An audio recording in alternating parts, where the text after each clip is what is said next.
Hola a todos, esta es la cuarta sesión del curso de dopaje.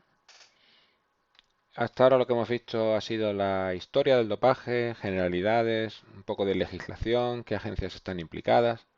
Vimos después los métodos que estaban prohibidos, especialmente transfusiones. Y después nos metimos ya con la lista de sustancias prohibidas y el primer grupo que vimos fueron los agentes anabolizantes.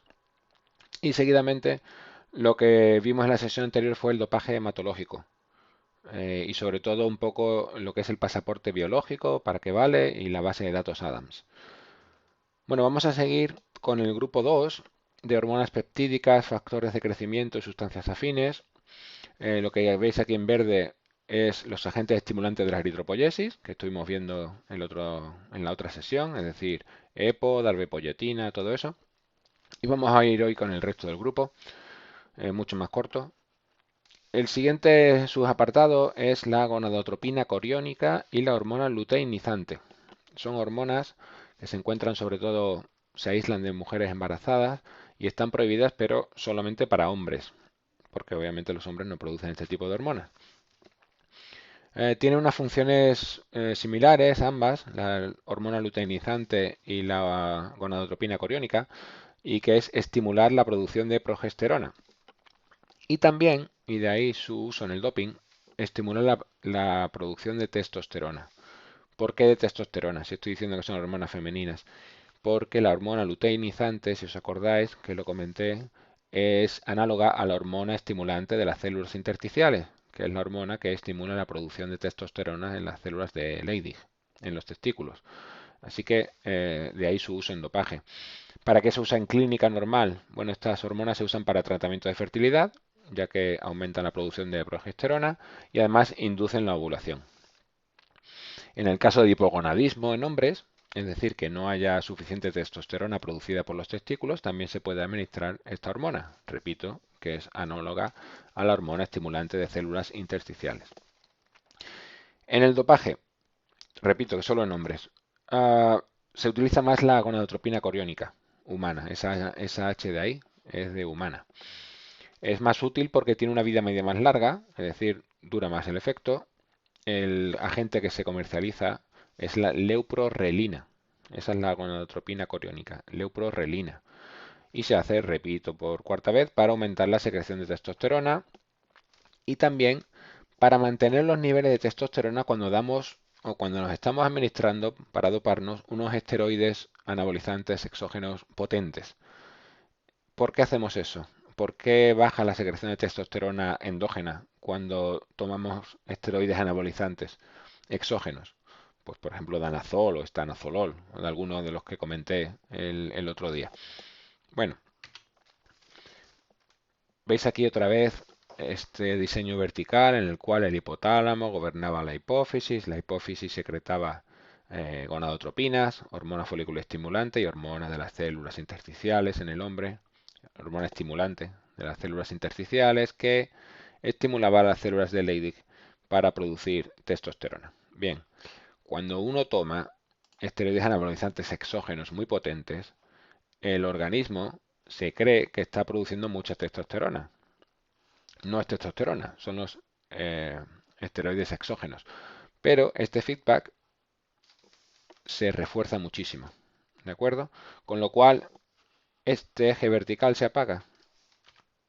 No hay hormona estimulante de las células intersticiales y por lo tanto el cuerpo no secreta testosterona propia porque se cree que tenemos testosterona ya que los efectos los estamos logrando con otros fármacos.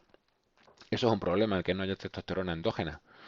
Por eso, la gonadotropina coriónica, más que un agente dopante, se utiliza para paliar ese defecto o esa disminución de testosterona. Porque lo que hacen esta gente que se está dopando con estos fármacos tan potentes es tomar además esta hormona para estimular a esas células para que suba otra vez la producción de testosterona endógena y se reduzcan los efectos adversos que vendrían cuando esa producción disminuye. No hay, digamos, muchos casos positivos. Nosotros no sabemos quién es. Yo no lo sabía. Este es Manny Ramírez, pero hace 10 años era una superestrella de la Liga de Béisbol y dio positivo por gonadotropina coriónica. La liga de béisbol durante muchos años ha sido una vergüenza para el mundo del dopaje. Había un uso indiscriminado de esteroides, hasta que ya, digamos, la presión de organismos internacionales hicieron que se pusieran las pilas y empezaran a hacer controles un poco más decentes. Bien, solamente esto, de la gonadotropina coriónica y la hormona luteinizante, repito, útiles para paliar el déficit de testosterona cuando se están tomando esteroides anabolizantes endógenos que refuerzan el feedback negativo. Corticotropinas y sus factores de liberación es otro subgrupo dentro de S2, pero esto ya lo hemos visto en glucocorticoides y esta diapositiva la vimos en glucocorticoides. Corticotropina es esta hormona ACTH. Y acordaros que el hipotálamo estimulaba la hipófisis con una hormona liberadora de corticotropina, CRH, para que la hipófisis produzca ACTH. Y la ACTH iba por la sangre hasta la médula adrenal encima del riñón para que ésta produjera glucocorticoides, el cortisol y también mineralocorticoides. Y había después un feedback negativo por ese cortisol. Todo eso lo vimos. Bueno, pues lo que se utiliza es la corticotropina como dopaje. ¿Qué problemas tiene? Os recuerdo un poco los efectos del cortisol a nivel metabólico. En el músculo producía una disminución de la captación de la glucosa, disminución de la proteólisis y por lo tanto un aumento de aminoácidos. En las grasas lo contrario, lipólisis, captación de glucosa baja, con lo cual tenemos ácidos grasos libres y esos aminoácidos y esos ácidos grasos libres se usan como ingredientes para formar glucosa, que se almacena en forma de glucógeno y que podía salir al exterior desde el hígado subiendo la glucemia. Eso es lo que hacía el cortisol endógeno. ¿Para qué se usa la corticotropina en clínica? Para diagnosticar la enfermedad de Addison e hiperplasia adrenal, que es cuando hay un defecto en la producción de cortisol endógeno. Es decir, nosotros necesitamos ese cortisol que produce el organismo y hay síndromes o enfermedades que disminuyen, por lo que sea, esa producción. Bueno, pues para eso, si no hay cortisol o el cortisol está bajo, damos ACTH y ese ACTH estimula las glándulas suprarrenales para que empiecen a producir cortisol. En el dopaje, ¿para qué se utiliza? Bueno, en el dopaje el cortisol o el ACTH, perdón, realiza diversas funciones. Incrementa andrógenos, porque las glándulas suprarrenales no solamente producen cortisol, también producen ciertos andrógenos, más débiles que la testosterona, pero andrógenos al fin y al cabo con cierta capacidad anabolizante. Así que incrementa esta producción de andrógenos anabolizantes por las glándulas suprarrenales. Incrementa los niveles de glucocorticoides endógenos, es decir, sube mucho el cortisol, a más ACTH, más cortisol, y eso produce un cierto efecto euforizante. Si recordáis, los corticoides tenían efecto en el sistema nervioso central de estimulación, y aumenta la glucosa en sangre. Un deportista necesita glucosa porque los músculos comen de esa glucosa. Hay otra categoría que veremos al final, que es el grupo S9, que es la de los glucocorticoides, y los efectos son exactamente iguales. Puedes dar corticoides directamente o das corticotropina, ACTH, que digamos el paso anterior, pero al final lo que vas a hacer es subir los corticoides endógenos. Así que los efectos son parecidos. A largo plazo, ¿cuál es el problema de administrarse ACTH a largo plazo? A largo plazo, corticotropina. Síntomas gastrointestinales, calambres, acné, ritmo cardíaco irregular, problemas menstruales, problemas del sistema nervioso central, ya digo que son euforizantes, pero a largo plazo o altas dosis pueden causar una excitación o cambios de humor, agresividad, e incluso alucinaciones a dosis muy altas. Como veis, estos síntomas adversos son parecidos a los de los esteroides anabolizantes, andrógenos. ¿Por qué? Son moléculas parecidas. ¿Vale? Esa estructura esteroide es parecida y al final, a altas dosis, la especificidad de los elementos se pierde. Y dos cosas que son parecidas pero distintas, si tú subes la dosis muchísimo, van a poder activar los mismos receptores. ¿De acuerdo? Porque el receptor al final a altas dosis no discrimina bien entre ambos elementos. Bueno, nada más de corticotropinas, porque además, como comentaré cuando lleguemos al grupo S9, los corticoides están en debate si quitarlos de la lista de sustancias prohibidas, porque este efecto euforizante que he comentado, digamos, es residual. un poco marginal. Así que sepáis que está en debate la retirada de los corticoides de esta lista. Vamos con un subgrupo, el subgrupo D de este grupo S2, que sí que es importante a nivel de dopaje en cuanto a personas que están consumiendo. Es hormona de crecimiento, péptidos liberadores de esta hormona de crecimiento y factores de crecimiento insulinoides. Vamos a explicar un poco qué es esto. Factores insulinoides y hormona de crecimiento. La hormona de crecimiento se produce en la hipófisis que está regulada, como siempre, por el hipotálamo. Y en la hipófisis hay dos lóbulos, un lóbulo anterior y un lóbulo posterior. Recuerda, la hipófisis es una glándula, está en cerebro y que responde a estímulos del hipotálamo. Cuando el hipotálamo le dice que secrete hormonas, la hipófisis secreta hormonas a la sangre y por la sangre viajan hasta el órgano diana. La adenohipófisis es este lóbulo anterior, la neurohipófisis es el lóbulo posterior. Bueno, pues en la adenohipófisis se secretan hormonas, como la GH, que es Growth Hormone en inglés, que es hormona del crecimiento. Y esta secreción, aparte de estar afectada por el hipotálamo, está afectada por el ritmo circadiano, que son los ciclos de noche-día, enfermedades, etcétera. Hay muchos factores que afectan a la secreción de la hormona del crecimiento. Volvemos a este esquema vertical, que es parecido al de los corticoides. Como podéis observar, el hipotálamo gobernando la secreción de la hipófisis. Lo que pasa es que en este caso hay una estimulación de la hipófisis por la hormona liberadora de hormona del crecimiento, en inglés siempre de derecha a izquierda, pero también hay una inhibición de la hipófisis, hormona inhibidora de la liberación de la hormona del crecimiento. ¿De acuerdo? Eso está en equilibrio. Cuando hace falta más liberación, es la hormona azul la que se secreta. Cuando no hace falta tanta hormona de crecimiento, se secreta la hormona verde. Y así la adenohipófisis va secretando más o menos hormona de crecimiento a la sangre. Y de ahí va a su órgano diana. En los corticoides, la corticotropina iba a la glándula suprarrenal encima del riñón, ¿de acuerdo? Ahora, o por ejemplo, la ICSH iba a los testículos, en el caso de las hormonas sexuales. En este caso, ¿dónde va la hormona de crecimiento? Al hígado. ¿Por qué en el hígado? Porque en el hígado, gracias a esta hormona de crecimiento, cuando llegue, va a interaccionar con unos receptores y esa interacción va a producir factores de crecimiento insulinoides. Insulinoid Growth Factor en inglés. De derecha a izquierda, factores de crecimiento insulinoides o también llamados somatomedinas.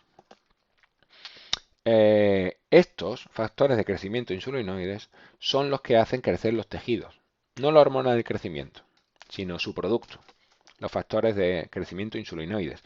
Igual que la hormona estimulante de las células intersticiales no hace madurar los caracteres sexuales primarios, es la testosterona, su producto. Pues aquí igual, no es la hormona de crecimiento, sino su producto, los factores de crecimiento insulinoides, los que hacen crecer los tejidos periféricos. Y como siempre, hay un feedback negativo. Esto puede resultar confuso porque es un símbolo más, siendo un feedback negativo, pero lo que hacen es, cuando hay una sobreproducción de factor de crecimiento insulinoide, es activar la hormona inhibidora. Por eso es un feedback negativo, porque estás activando una inhibición. Es una hormona muy frecuente en la hipófisis, es la hormona predominante en la hipófisis en cuanto a cantidad y se está sometida a una liberación pulsátil, es decir, no una liberación continua, ya he dicho que le afecta el ritmo circadiano de noche-día, una liberación por pulsos. Y además, como he comentado antes, hay muchos factores que afectan a la secreción de hormona de crecimiento por la hipófisis. Hay fármacos que intervienen en esta secreción, hay patologías, sobrepeso o la hiperglucemia se sabe que disminuye la secreción. Pues los niños obesos se saben que son más bajitos en general que los niños que no son obesos. El sueño, el estrés, el ejercicio, todo eso afecta a la producción de hormona del crecimiento. Esta tribu de África son los pigmeos. Bueno, los pigmeos tienen un defecto genético que les hace secretar muy poca hormona del crecimiento. Por eso la estatura media es muy baja. Cuando se descubrió en el siglo XIX, de ahí esta foto, llamó la atención. No se sabía porque esta tribu no pasaban creo que de 1,30 a 1,40 los adultos. Y es por una producción deficiente de hormona de crecimiento. En el caso contrario, está este muchacho, Robert Wadlow, es la persona más alta de la que se tiene constancia en la historia. Es un americano, estas cosas siempre pasan en América. 2,74 medía el muchacho, ahí tenéis. Y obviamente es debido a una sobreproducción de la hormona del crecimiento. Vivió en los años 30, esta es su familia, como veis, padres normales, hermanas y hermano pequeño normal. Y él, pues bueno, no es un montaje, de verdad que no es un montaje, es así, 2,74, creo recordar. Pero como veis, con muchísimos problemas de salud, no podía andar bien, necesitaba un bastón. Aquí no era muy mayor, tendría 25, 22, 23 años creo. Más fotos, aquí ya un poco más mayor. Aquí cuando tenía, creo que son 12 años, leí en el autobús del colegio. Y ahí tenéis una foto del zapato que usaba. No sé si debe ser un... No sé qué número debe ser, pero 60 y algo. Pero está el zapato en el museo de este muchacho, de Robert Wadlow. ¿Por qué está el zapato? Porque fue la causa de su muerte. Es una muerte un tanto estúpida. A este chico lo contrató una marca de zapatos para promocionarlo y entonces cuando iba de gira por los pueblos de América y lo sacaban a desfilar con estos zapatos. Bueno, pues en uno de estos desfiles le dieron unos zapatos nuevos, le hizo una rozadura, la rozadura se infectó. Estamos hablando de los años 30, un mundo sin antibióticos. Lo que había era muy experimental, por supuesto nada que se pudiera comprar en una farmacia. Bueno, pues se infectó y se murió. Se murió por una infección de una rozadura de un zapato. No sé si sabéis quién es este, el que le gusta el baloncesto, sí. Este es Shaquille O'Neal. Shaquille O'Neal era un pívot de la NBA, de los mejores de la historia, que es brutalmente alto. Y aquí tenéis con la estatua de Robert Wadlow en el museo de la ciudad donde vivía, es decir, una altura descomunal. Bueno, lo que comentaba de los efectos de la hormona de crecimiento, estos efectos, como he dicho, los hace a través de los factores de crecimiento insulinoide y tiene acciones anabólicas. Acordaros siempre, anabolismo, anabolizante o acciones anabólicas significa construir. ¿Por qué construir? Porque aumenta la síntesis proteica en el músculo, porque aumenta la síntesis de ácidos nucleicos, porque aumenta el crecimiento del hueso y además tiene acción insulínica. Acción insulínica significa que coge la glucosa de la sangre y la mete en los músculos. Todo eso, obviamente, podéis comprender que es muy útil para el rendimiento deportivo. Paradójicamente, la hormona en sí sí que produce elongación ósea, sí que produce aumento de la masa muscular, pero tiene acción antiinsulínica. Disminuye el aporte de glucosa al músculo y aumenta la lipólisis. Por eso repito que las acciones por las cuales la gente utiliza esto para el doping son provenientes de los factores de crecimiento insulinoides, que vienen del hígado, gracias a la acción de la hormona del crecimiento sobre sus receptores hepáticos. ¿Para qué se usa en clínica normal la hormona del crecimiento? Se usa para el enanismo hipofisario, es decir, a personas que tienen una deficiencia o bien de la hormona liberadora de hormona del crecimiento, vuelvo para atrás, es decir, o bien de esta hormona del hipotálamo que evita, cuando hay un déficit de esta hormona azul, vamos a llamarla, evita que la hipófisis secrete hormona del crecimiento en cantidades necesarias, o bien porque el hígado no es capaz de producir los factores de crecimiento insulinoides, o bien porque estos factores de crecimiento insulinoides, por la razón que sea, no son capaces de funcionar bien. Bueno, en todos esos casos se puede administrar hormona de crecimiento. Se empezó a utilizar hormona de crecimiento que venía de cadáveres, del cerebro de cadáveres, hasta que se constató que se estaba transmitiendo una enfermedad que se llama de Creutzfeldt-Jakob por partículas víricas que se producían en el cerebro de estas personas y con lo cual estábamos transmitiendo esto. Ahora lo que se usa es hormona de crecimiento sintética industrial. Se llama somatropina y se dan unas inyecciones subcutáneas diarias. ¿De acuerdo? Para el dopaje, ¿cómo se utiliza? Pues se utiliza, ya comento, para incrementar la masa muscular sobre todo, unas 10-25 unidades al día durante 3-4 días a la semana.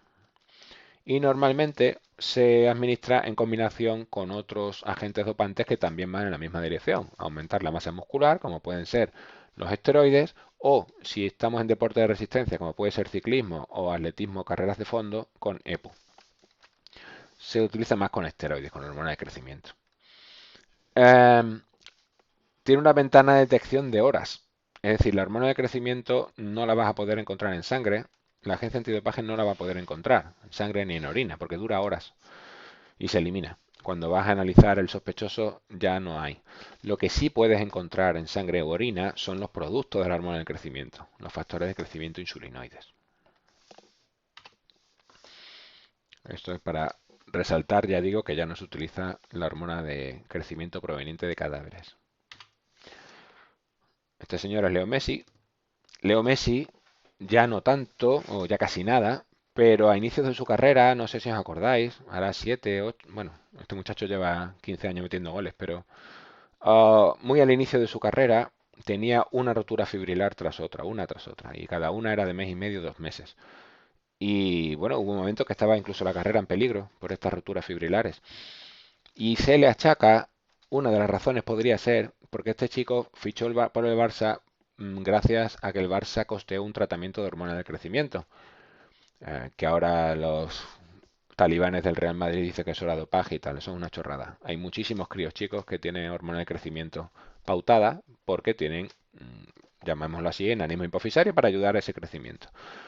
El problema de eso es que eso ayuda a la elongación del hueso. Claro, el músculo está atado, vamos a llamarlo así, al hueso, ¿vale? Cuando tú alargas el hueso, el músculo está sometido a una tensión mayor de la habitual. Y en un esfuerzo explosivo, y este chico es un deportista explosivo, ese músculo puede romperse porque está, vamos a llamarlo así, más estirado de lo normal. Y de ahí todas esas roturas fibrilares. Hasta que este chico no cambió los hábitos, no hizo una dieta en condiciones, no se cuidó más, pues ya digo que estaba sometido a roturas fibrilares una tras otra. Es una teoría, ¿eh? Una teoría que avala un poco esta avalancha de lesiones que tuvo Messi, pero que suena bastante lógica a mi entender. ¿Qué ocurre o qué puede ocurrir? ¿Cuáles son los peligros? Repito que uno de los objetivos de este curso es que tengáis conciencia como persona que va a trabajar en un entorno deportivo, probablemente muchos de vosotros, que tengáis conciencia de qué puede ocurrir cuando alguien abusa de estos agentes. Bueno, pues cuando alguien toma hormona de crecimiento para doparse, repito, ya lo he dicho durante este curso, cualquier cosa que produzca un crecimiento, que tenga efectos anabolizantes, es susceptible de tener un efecto carcinógeno, cancerígeno. ¿Por qué? Pues ya lo comenté en una sesión anterior. Si tú tienes un tumor que está, digamos, dormido, porque está por ahora controlado por tu sistema inmune, no es detectable, pero lo tienes. Pero si estás dando un agente proliferativo que ayuda a crecer, y veremos este tema en la siguiente sesión, hablaremos de células cancerosas, pues ese tumor se va a desarrollar. Puede producir también edemas, dolores articulares. Por ejemplo, en la foto que habéis visto antes de este chico de Robert Wadlow. Sudor, fatiga, mareos, hipertensión, diabetes. Diabetes, ¿por qué? Porque tiene efectos sobre la glucosa sanguínea, ya lo hemos visto. Hipertrofia miocárdica, muy peligrosa. Y acromegalia. Acromegalia es este síndrome que tiene estas personas. No sé si recordáis Roberto Dueñas, el pívot titular de la selección española de baloncesto más o menos finales de los 90, principios de la década del 2000, seleccionado en el draft de la NBA.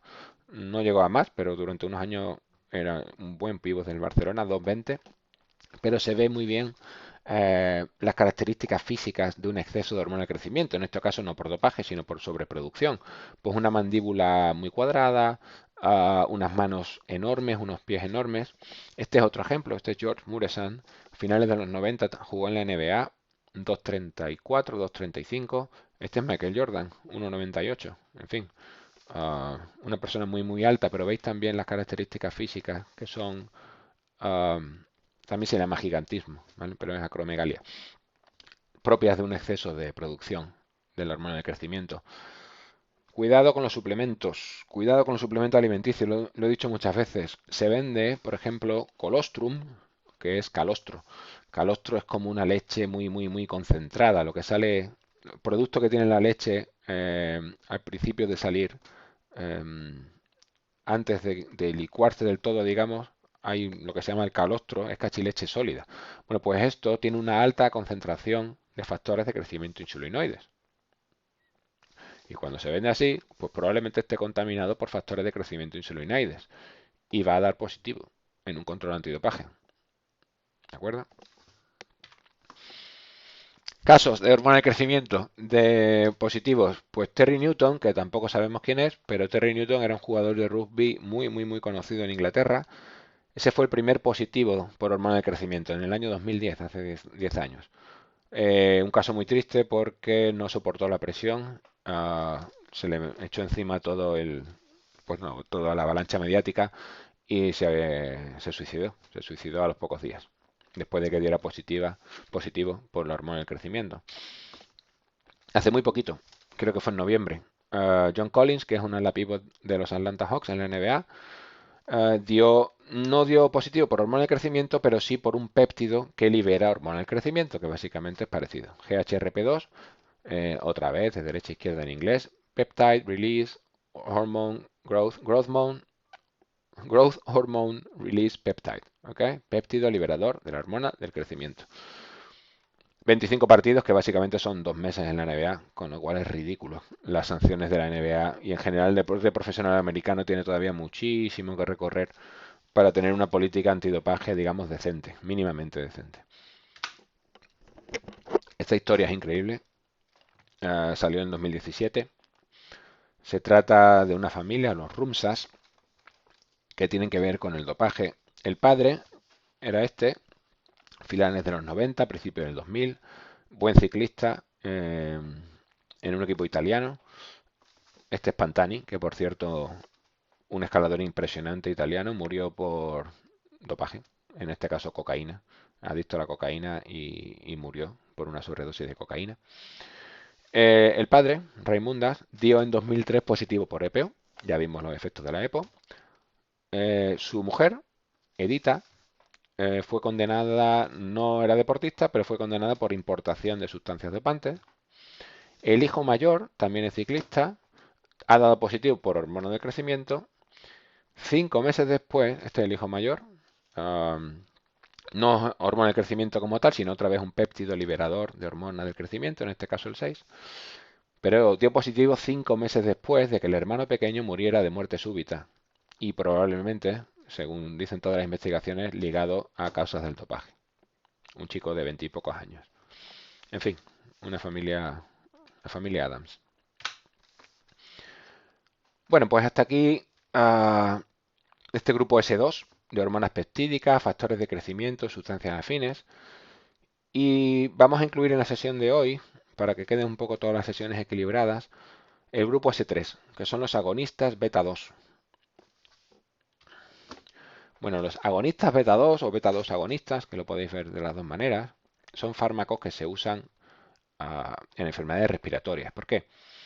Bueno, las vías respiratorias que tenéis aquí, un bronquio, está rodeado de músculo liso. El músculo liso es lo que permite al bronquio dilatarse y contraerse. ¿De acuerdo? El sistema nervioso parasimpático, que es autónomo, tú no gobiernas la dilatación y la contracción de los bronquios. Eso lo hace él solo. Tú no gobiernas las contracciones de un útero. Tú no gobiernas la dilatación y contracción de los vasos sanguíneos. Es un sistema nervioso autónomo y el sistema nervioso autónomo tiene el simpático y el parasimpático. Bueno, pues el parasimpático es el que regula el tono muscular del músculo liso bronquial. Hay un neurotransmisor que se llama acetilcolina que estimula unos receptores que se llama M3 y eso provoca la broncoconstricción. Así que sistema nervioso parasimpático provoca broncoconstricción. Vamos a llamarlo así, estrangula al bronquio. ¿De acuerdo? El sistema nervioso simpático, por el contrario, provoca broncorelajación, broncodilatación.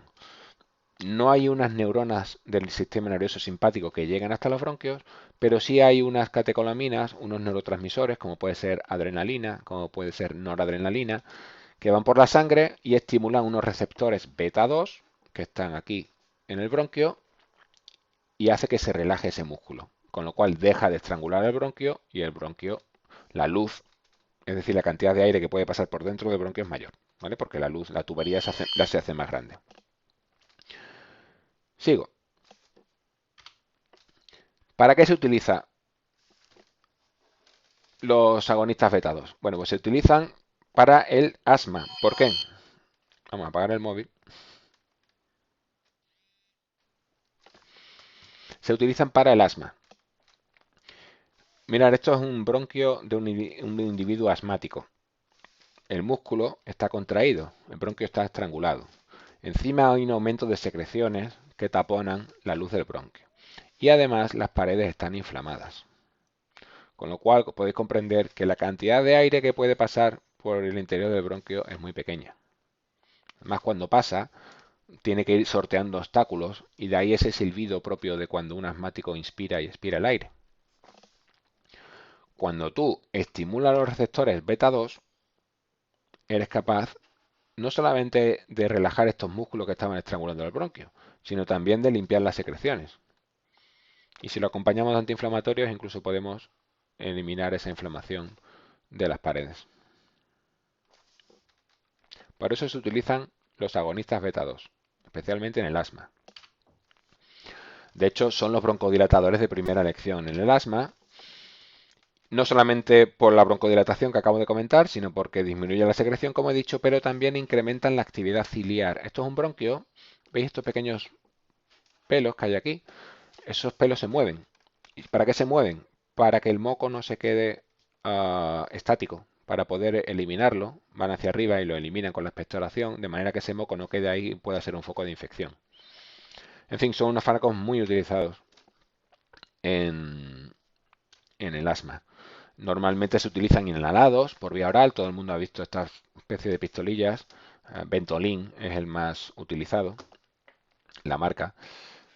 Por vía oral, si se toma por vía oral, que hay jarabes también de Ventolin, son 10 veces más dosis de que si lo tomas inhalados. Y si el caso es muy grave y la persona se está asfixiando, se utiliza por vía intravenosa. ¿Para qué se utiliza? Pues ya digo, alivio inmediato del broncoespasmo. En personas con una enfermedad, digamos, a largo plazo también se utilizan, pero se le añade corticoides. ¿Para qué? Para reducir esa inflamación de las paredes y que todavía la luz del tubo sea más amplia y el aire pueda pasar con menos obstáculos. Y se utiliza inhalado para deportistas que tienen broncoconstricción inducida por el ejercicio, EIB. Broncoconstricción inducida por el ejercicio. En inglés, Exercise Induced Bronchoconstriction. Es un problema que tienen algunos deportistas en los cuales se ha visto que el ejercicio intenso puede provocar broncoconstricción. Y por eso se administra este fármaco. No sé si habéis visto algunas veces, llama la atención el número de asmáticos que hay en el pelotón cuando hay un Tour de Francia. Un porcentaje brutal. Muchos no son asmáticos, lo que tienen es esto, broncoconstricción inducida por el ejercicio. Es un ejercicio máximo y eso provoca esa broncoconstricción. Bueno, pues agonistas beta 2 hay de acción corta, como el salbutamol, que es este Ventolin que os comento, la terbutalina, y de acción larga, salmeterol y formoterol. Esto, las indicaciones clínicas. ¿Problema de reacciones adversas? Pues intranquilidad y nerviosismo es la frecuente en los críos chicos. Cuando tú tienes un crío chico y tiene problemas respiratorios, una bronquiolitis, por ejemplo, no hace falta que sea una bronquiolitis, pero problemas respiratorios y le mandan Ventolin, que muchas veces ocurre, pues el niño tú lo tienes así por la noche. ¿Vale? ¿Por qué? Porque son agonistas beta 2, pero como he dicho anteriormente, cuando hay unas dosis altas, o el cuerpo del crío es muy chico, no solamente vamos a estimular los beta 2, sino vamos a estimular también los beta 1, que son muy parecidos. Y los beta 1 que producen taquicardia y palpitaciones, nerviosismo.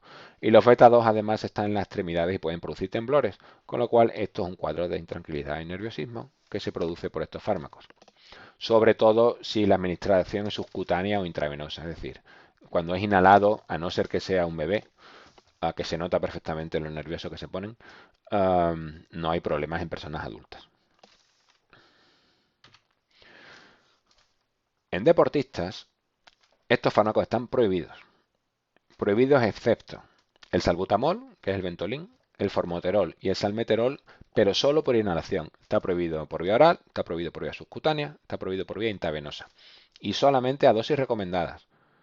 Si tú encuentras salbutamol en orina, pero a un nivel muy alto, también es positivo. Aunque esté permitido, se entiende que por inhalación no has podido llegar a esa dosis tan alta que se acaba de detectar en orina. Tú siempre puedes rebatir el resultado con un estudio farmacocinético que diga que tu organismo no es capaz de eliminar bien el salbutamol y por eso se ha acumulado en orina, aunque fue inhalado. Pero tu organismo no es capaz de eliminarlo bien, eso se puede hacer con un estudio farmacocinético. Bueno, se ha intentado muchas veces, pocas se ha conseguido. Normalmente cuando tú detectas una concentración alta, salbutamol, formoterol o salmeterol en sangre o orina, es que ha habido un uso indebido. Se ha tomado por vía oral, se ha tomado por vía intravenosa o se ha tomado por vía inhalado para unas dosis no las recomendadas, sino unas dosis brutales. Por ejemplo, Chris Froome, pues durante 6-7 años, después de Lance Armstrong, el dominador del ciclismo mundial, ganador de Vueltas de España, Giro de Italia, Tour de Francia. 2017, da positivo por salbutamol, Ventolin, en la Vuelta a España. Y da el doble de lo permitido. Yo estuve en contacto con personas involucradas en el caso y nadie se explica, no se explica mucho cómo ha salido este hombre libre de todo esto. Porque las dosis que dio básicamente correspondían, creo recordar, a 16 puffs. Puff llamamos a un toque de la pistola, cuando la dosis recomendada, ahora no me la sé, pero debe ser entre 2 y 4. Pues eran 16 puffs, con lo cual era un poco extraño. Él alegó que tenía unos síntomas graves ese día, pero en fin, está todo un poco oscuro, pero en fin, lo exculparon. Lo exculparon después de 9 meses. Él puso un tuit que gracias a todos los que lo habían apoyado y que todo se había quedado en un mal sueño, etcétera, etcétera. En fin, ha sido todo un poco oscuro y por la sospecha queda ahí. Esto es una noticia de 2013, por no poner caso de salbutamol, que hay muchos. Un caso de terbutalina, pero no en deportistas profesionales, sino en bomberos. O mejor dicho, en opositores a bomberos. Una oposición en Madrid. Se les ocurrió hacer un control antidopaje. Ya sabéis que la actividad física o las pruebas físicas de los bomberos son muy, muy exigentes. Y hay gente que se lo toma tan a pecho que se dopa para estas oposiciones. Hicieron un control antidopaje y 3 de ellos dieron positivo por terbutalina. Solo se tomaron muestras a 200 de los casi 1.500 aspirantes. Probablemente hubieran salido más positivos. Hay un artículo bastante bueno, porque es una revista buena, que dice que el salbutamol inhalado no afecta el rendimiento atlético en asmáticos o no asmáticos. Y es verdad. Es decir, este salbutamol inhalado, la broncodilatación que produce, la gente se cree que el aumento de rendimiento que buscan los ciclistas o el deportista es porque se dilaten los bronquios y entre más aire y ese aire lleva oxígeno y ese oxígeno va a los músculos y te permitan tener un mejor rendimiento. No. Parece que lo que se busca es el efecto anabolizante, porque estos fármacos tienen cierto efecto anabolizante gracias a los receptores beta 2. Si os acordáis, cuando hablé de clenbuterol, vimos que el efecto anabolizante de creación de proteínas en el músculo, de mejorar el balance de nitrógeno, todo esto era por unos receptores beta 2 que había en el músculo, parecía. Bueno, pues el rendimiento, el aumento de rendimiento que se busca no sería por esta dilatación de los bronquios, porque este estudio dice que eso no hace nada, sino sería por el efecto sobre el beta 2 de los músculos que provoca la acción anabolizante. ¿De acuerdo? Bueno, pues con esto damos por terminada esta sesión. Hemos visto hoy hormonas peptídicas, mm, la gonadotropina coriónica, hemos visto la hormona de crecimiento sobre todo, me interesa porque está digamos, en los últimos años se está detectando muchísimos casos, y los agonistas beta 2. Agonistas beta 2 que repito, se utilizan en clínica como antiasmáticos, pero se busca más bien por el efecto anabolizante. Bien, pues en las siguientes sesiones acabaremos este grupo S4 de moduladores hormonales y metabólicos y hablaremos de estos fármacos que, atención, se utilizan para el cáncer y hay gente que los está tomando para el doping. Bueno, pues hasta la próxima sesión.